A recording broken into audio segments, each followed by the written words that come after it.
आप देख रहे हैं बनारस ट्रेवल सीरीज का चौथा एपिसोड, जिसमें आज हम बनारस के सभी 84 घाटों के बारे में जानेंगे, वो भी बोट राइड करते हुए। और हम सभी बढ़ेंगे गंगा द्वार से 80 घाट की तरफ। दोस्तों, वीडियो की शुरुआत होने से पहले प्रेम से बोलिए जय भोलेनाथ।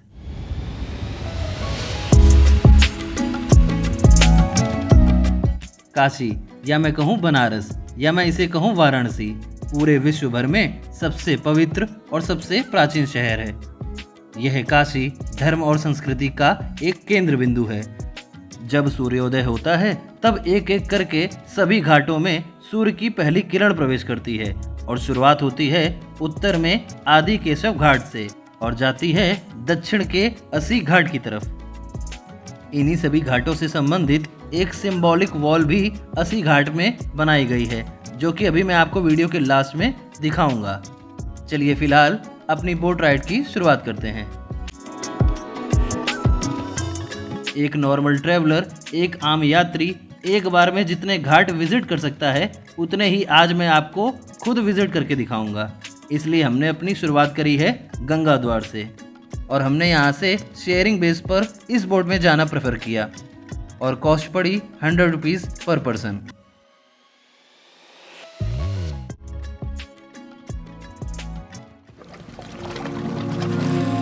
सबसे पहले हम बात करेंगे मणिकर्णिका घाट की। दोस्तों, इस घाट से संबंधित कई पौराणिक कथाएं हैं, शिव जी और पार्वती जी से मिलती हुई। वैसे इस घाट को रूप दिया गया बाजीराव पेशवा जी और अहिल्याबाई होलकर जी के द्वारा। वर्तमान समय में इस शहर के आसपास के बहुत से लोगों की यह इच्छा होती है कि वह अपना अंतिम संस्कार काशी के इस मणिकर्णिका घाट पर करवाएं, क्योंकि ऐसा होना वे सभी पुण्य समझते हैं। दोस्तों, यह विश्व का इकलौता ऐसा घाट है जहां पर 24 घंटे चिताएं जलती रहती हैं। अब बात करते हैं इसी घाट के ठीक बाईं ओर स्थित गंगा द्वार की, जहां से आप सीधा पहुंचते हैं काशी विश्वनाथ मंदिर के मुख्य द्वार पर। इसी घाट के ठीक बाईं ओर स्थित है ललिता घाट और इसका नाम हिंदू देवी ललिता जी के ऊपर रखा गया है। और इसी घाट की एक खासियत है ये किले नुमा आकृति, या मैं कहूँ एक महल की आकृति। और इसी के ठीक बाईं ओर ऊपर की ओर स्थित है नेपाली मंदिर, जिसके ऊपर मैं पहले ही एक वीडियो आप सभी के लिए बना चुका हूँ, जो कि है इसी बनारस ट्रेवल सीरीज का तीसरा एपिसोड। आप इस वीडियो के खत्म होने के बाद उसे भी जरूर देखिएगा।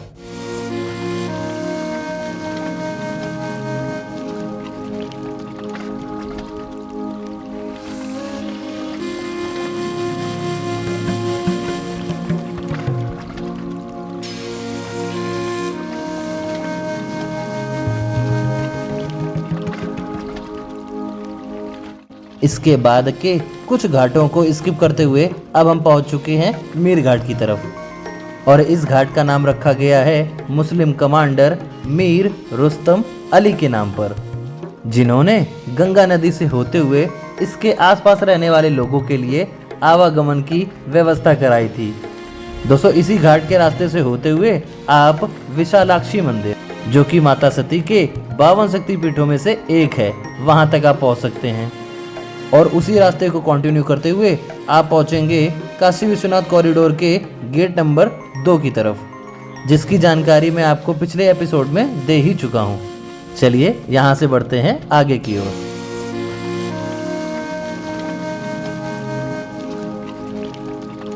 उम्मीद करता हूं आपको हमारी यह वीडियो पसंद आ रही होगी, तो कृपया इस वीडियो को लाइक जरूर कीजिएगा।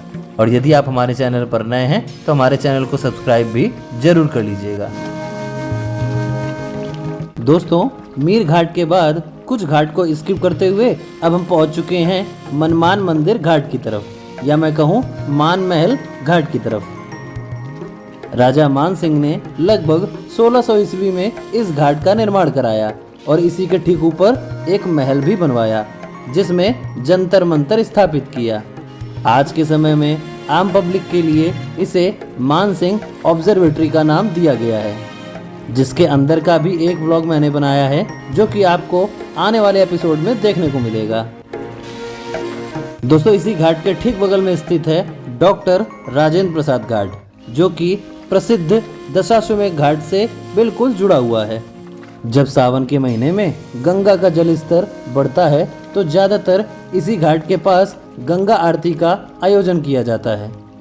इसी के ठीक बगल में स्थित है विश्व प्रसिद्ध दशाश्वमेध घाट। इसके अगर ऐतिहासिक पृष्ठ की बात करें तो ऐसा कहा जाता है कि यहाँ पर ब्रह्मा जी ने 10 अश्वमेध यज्ञों का आयोजन किया था।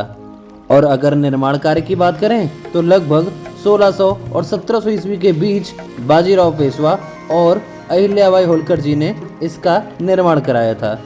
यह बनारस के सभी घाटों में सबसे प्रमुख घाट कहा जाता है। ज्यादातर श्रद्धालु सबसे पहले यहीं आकर गंगा जी में डुबकी लगाते हैं। और तो और सुबह और शाम के समय यहाँ पर भव्य गंगा आरती का आयोजन भी किया जाता है। और आज के शाम की प्रमुख गंगा आरती आप हमारे ही चैनल में इस सीरीज के आने वाले एपिसोड में देखेंगे। चलिए यहाँ से बढ़ते हैं आगे की ओर।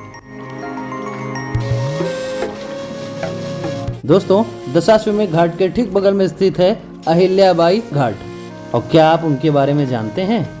तो मैं आपकी जानकारी के लिए बता दूं, अहिल्याबाई होलकर जी को इंदौर की महारानी या मैं कहूं मराठा साम्राज्य की महारानी कहा जाता है, जिन्होंने अपना पूरा जीवन हिंदू मंदिरों को बचाने और संवारने में व्यतीत कर दिया।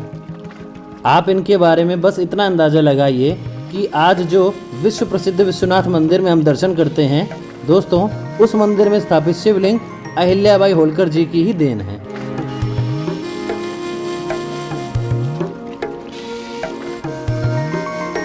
कुछ इस प्रकार यहाँ के सभी प्रमुख घाटों का एक एक करके वर्णन करते हुए हम यहाँ से आगे बढ़ रहे हैं। जब भी आप में से कोई बनारस घूमने का प्लान करे तो यह बोट राइड मैं बिल्कुल आपको रिकमेंड करूंगा,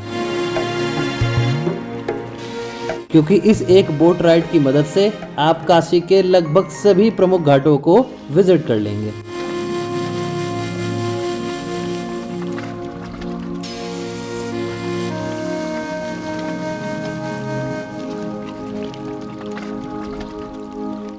इसके बाद हम आगे बढ़ते हुए अब पहुंच चुके हैं दरभंगा घाट पर, जिसके ठीक ऊपर बना है ब्रिजरामा पैलेस, जो कि बनारस के सबसे फेमस टूरिस्ट एकोमोडेशन पॉइंट्स में से एक है।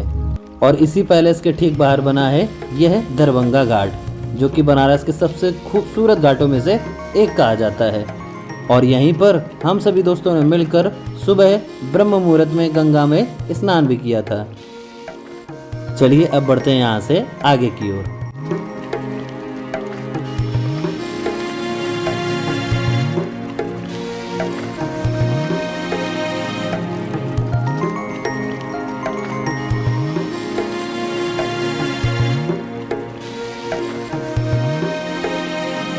इसी के ठीक आगे स्थित है राजा घाट, जो कि 20वीं शताब्दी के अंत तक ब्राह्मणों और संस्कृत के विद्यार्थियों का केंद्र बिंदु था।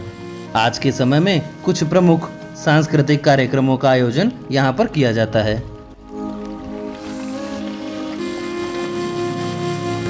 ये है मानसरोवर घाट। और मान मंदिर घाट की ही तरह इस घाट का निर्माण भी राजा मान सिंह जी के द्वारा किया गया था, और इसका यह नाम इसके पास बने तालाब के कारण पड़ा। इसी के ठीक आगे स्थित है केदार घाट।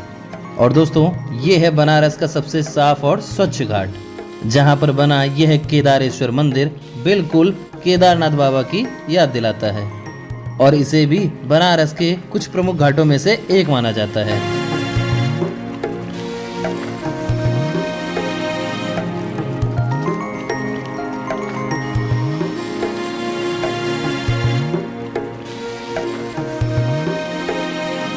चलिए अब बात करते हैं हरिश्चंद्र घाट की।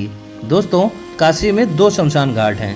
पहला मणिकर्णिका घाट, जो कि मैं आपको पहले ही वीडियो में दिखा चुका हूं, और दूसरा है ये हरिश्चंद्र घाट। इस घाट में भी मणिकर्णिका घाट के जैसे 24 घंटे चिताएं जलती रहती हैं। और ऐसा कहा जाता है कि राजा हरिश्चंद्र, जिन्हें सत्य का प्रतीक भी मानते हैं, उन्होंने अपने बेटे का अंतिम संस्कार इसी घाट पर किया था। उसके बाद से इस घाट का नाम राजा हरिश्चंद्र जी के नाम पर रखा गया। वर्ष 2020 के बाद से इस शमशान घाट पर भी चिता भस्म की होली खेली जाने लगी, जो कि पहले सिर्फ मणिकर्णिका घाट पर ही खेली जाती थी। तो ये है कुछ जानकारी इस घाट के बारे में।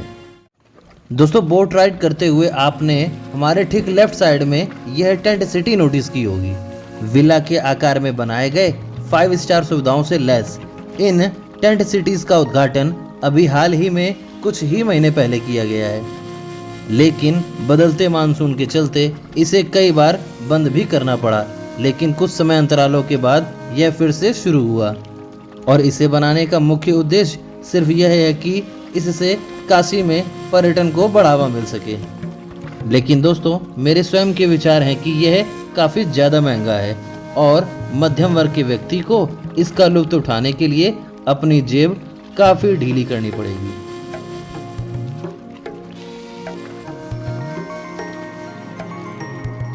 अभी हम स्किप कर रहे हैं हनुमान घाट।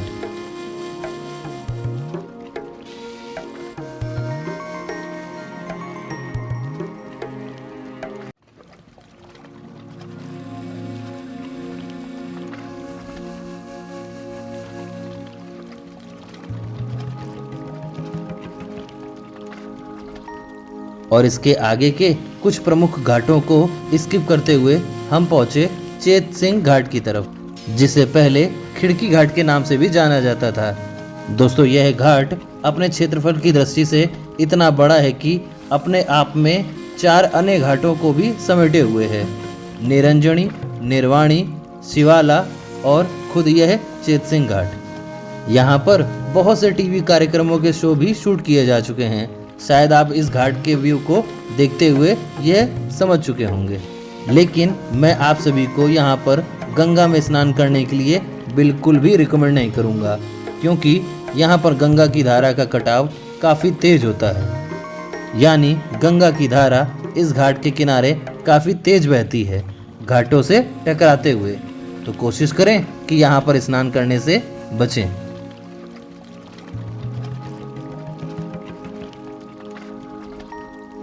क्या आप जानते हैं कि जैन धर्म के 7वें तीर्थंकर कौन थे? तो मैं आपको बता दूं, उनका नाम था सुपार्श्वनाथ और ऐसा कहा जाता है कि उनका जन्म इसी इलाके में हुआ था और उन्हीं की याद में सन 1885 ईस्वी में एक मंदिर का भी निर्माण कराया गया और इसी के साथ साथ इस घाट का भी निर्माण किया गया, जिसे नाम दिया गया जैन घाट। ये थी जैन घाट से संबंधित कुछ जानकारी।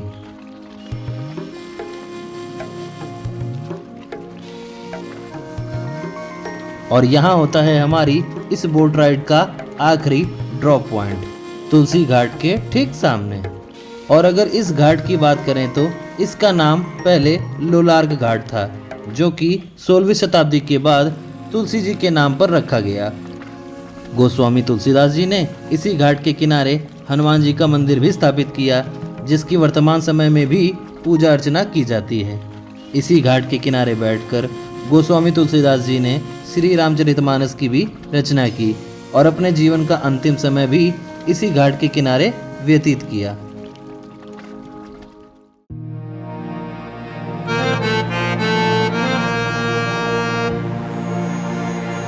तुलसी घाट और रीवा घाट के बिल्कुल बाईं ओर स्थित है अस्सी घाट। दोस्तों, यह घाट भी दशाश्वमेध घाट के जैसे ही अपनी प्रमुखता बरकरार रखता है। इस घाट से संबंधित सारी जानकारी और खासियतें मैं आपको इसी बनारस ट्रेवल सीरीज के अगले एपिसोड में बताऊंगा और हम उस एपिसोड की शुरुआत करेंगे इसी अस्सी घाट में रोजाना होने वाले सुबह ए बनारस प्रोग्राम के साथ। चलिए, तब तक के लिए इतना ही। बताइए आप सभी को हमारा इस बनारस ट्रेवल सीरीज का चौथा एपिसोड कैसा लगा। दोस्तों, मैंने पूरी कोशिश की कि मैं आपको काशी के कुछ प्रमुख घाटों के बारे में ज़्यादा से ज़्यादा और सही जानकारी दे सकूं। उम्मीद है आपको हमारी यह वीडियो पसंद आई होगी, तो कृपया इस वीडियो को लाइक और शेयर जरूर कीजिएगा। और यदि आप हमारे चैनल पर नए हैं तो कृपया हमारे चैनल को सब्सक्राइब भी जरूर कर लीजिएगा। अब मिलते हैं आप सभी से इस सीरीज़ के अगले एपिसोड में। तब तक के लिए थैंक्स फॉर योर टाइम।